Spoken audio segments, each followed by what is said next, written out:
एक ऐसा बादशाह जिसकी फौज इतनी बड़ी थी कि जब वो चलते थे तो शहरों के शहर धूप में घुल जाते थे, जिसका गुरूर फिरौन से ज्यादा, जिसका खजाना कारून से भी भरा हुआ और जिसका नाम सुन के बादशाहों के रातों की नींद उड़ जाती थी। और फिर वो बादशाह अल्लाह के घर काबा को मिटाने निकला, लेकिन ना आसमान से पत्थर बरसे, ना जमीन फटी, ना बिजली गिरी, बल्कि ऐसा कुछ हुआ तो शायद तारीख का सबसे अजीब मोड़ है। वो बादशाह जो काबा को गिराने आया था वही काबे का सबसे पहला खादिम बन गया, लेकिन उसकी कौम पर एक दिन आसमान फट जाता है, सैलाब शहरों को बहा ले जाता है, और वो कौम जो कल तक गुरूर और ताकत में गुमराह हो चुकी थी, आज वही ताकत पानी में मिट चुकी थी। सवाल ये है, अगर बादशाह खुद ईमान ले आया था तो फिर उसकी कौम पर ऐसा खौफनाक अजाब क्यों आया था कि कुरान ने उनका नाम कयामत तक के लिए हलाकशुदा कौमों में लिख दिया। कौम तुब्बा का ताल्लुक अरब में सबसे नीचे वाले इलाके से था, यमन। तफसीर इब्ने कसीर के मुताबिक एक वक्त था जब यमन दुनिया का सबसे अमीर मुल्क था। सोना पहाड़ों से निकलता था, साफ पानी दरियाओं में बहता था, शहरों के गिर्द फलों से भरे हुए बाग थे, इनके तिजारती रास्ते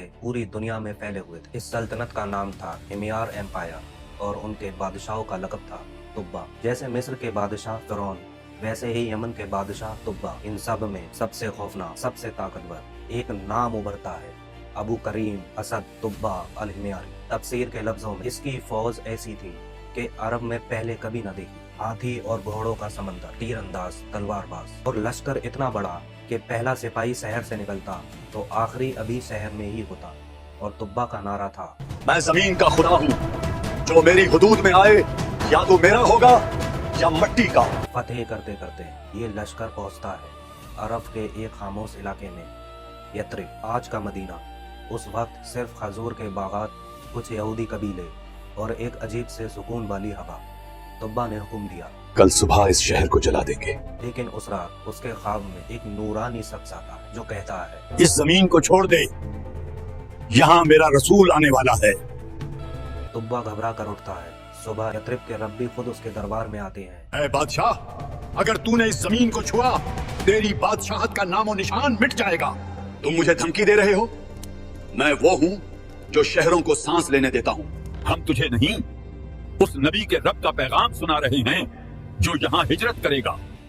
तफसीर इब्ने कसीर के मुताबिक ये सुनकर तुब्बा के जिस्म पर लर्जा तारी हो गया। उसने पहली बार महसूस किया कि कोई कुव्वत है जो उसके तकब्बुर से भी बड़ी है, और वो पहली दफा अपनी फौज को पीछे हटाता है। मगर शैतान अभी खामोश नहीं था। कुछ लोग तुब्बा के कान में फूंकते हैं, अरब के बीच एक घर है जिसे काबा कहते हैं, लोग वहाँ सोना चढ़ाते हैं, अगर हम इसे लूट लें तो अरब घुटनों पर आ जाएगा।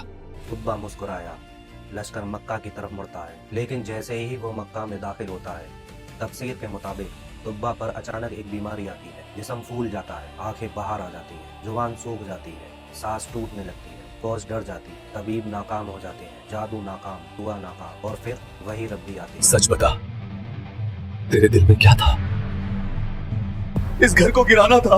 ये अल्लाह का घर है, इसका निगहबान कोई लश्कर नहीं, खुद रब्बुल आलमीन है। अगर बचना चाहता है तो अभी तौबा कर। और तफसीर के मुताबिक जैसे ही तुब्बा ने नियत बदली, उसकी बीमारी गायब हो गई। तुब्बा काबा में दाखिल होता है, लेकिन बादशाह बनकर नहीं, फकीर बनकर। उसकी आंखों से आंसू बहते हैं, जुबान से सिर्फ एक जुमला निकलता है, मैं गलत था, तू सही है।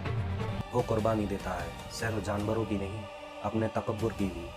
और फिर वो हुक्म देता है, और तारीख का सबसे अजीब मंजर होता है। तुब्बा अपने यन से खास कपड़ा मंगाता है, सबसे बेहतरीन, और अपने हाथों से पहली दफा काबा पर गिलाफ चढ़ाता है। काबा पर गिलाफ चढ़ाने के बाद तुब्बा ने सिर्फ तौबा ही नहीं की, बल्कि एक और काम किया। तुब्बा ने एक खत लिखा आखिरी नबी के नाम। उसने ये खत यथरिब के लोगों को दे दिया और वसीयत की, और तारीख के मुताबिक ये खत नस्लों तक संभाल कर रखा गया, और बाद में रसूल अल्लाह सल्लल्लाहु ताला अलैहि वसल्लम को दे दिया गया। इस वाक़या का जिक्र कुरान में नहीं आता, लेकिन तफसीर और पुरानी इस्लामी रिवायतों में तुब्बा का काबों को गिलाफ चढ़ाने और ख़त लिखने का एक मशहूर वाक़या है। कुरान ने तुब्बा का नाम दिया और तफसीर ने उसका किस्सा खोला। तफसीर इब्ने कसीर के मुताबिक तुब्बा दीन हक पर आ चुका था। वो अपनी कौम को बुलाता है, लेकिन उसकी कौम आग की पूजा करती थी, बुतों को रब मानती थी। वो हंस कर कहते थे, तू बूढ़ा हो गया है बादशाह, तुम लोग गुमराह हो चुके हो, अल्लाह को भुलाकर बुतों को सजदा करते हो। और फिर वो फैसला करते हैं। इस चीज का फैसला आग करेगी। यमन में एक रिवायत थी पहाड़ से एक आग निकलती थी, जालिम को खा जाती थी, मजलूम को छोड़ देती थी। पूरा मुल्क जमा होता है, एक तरफ बुत, एक तरफ तुब्बा और उलमा। आग निकलती है और सीधी बुत परस्तों की तरफ जाती है, उन्हें जला कर राख कर देती है और तुब्बा के पास आकर ठंडी हो जाती है। हक वाजी हो जाता है। तुब्बा के मरने के बाद कौम फिर से शिरक में, फिर जुल्म, इनकी हालत तो देखो। लगता है आज खाना नहीं मिलेगा। फिर गुनाह और फिर अल्लाह का फैसला। पहला अजाब खामोशी से आया, पानी कम होने लगा, बाग पीले होने लगे, जानवर गिरने लगे। ये बस मौसम है, हर साल होता है, अल्लाह का अजाब नहीं।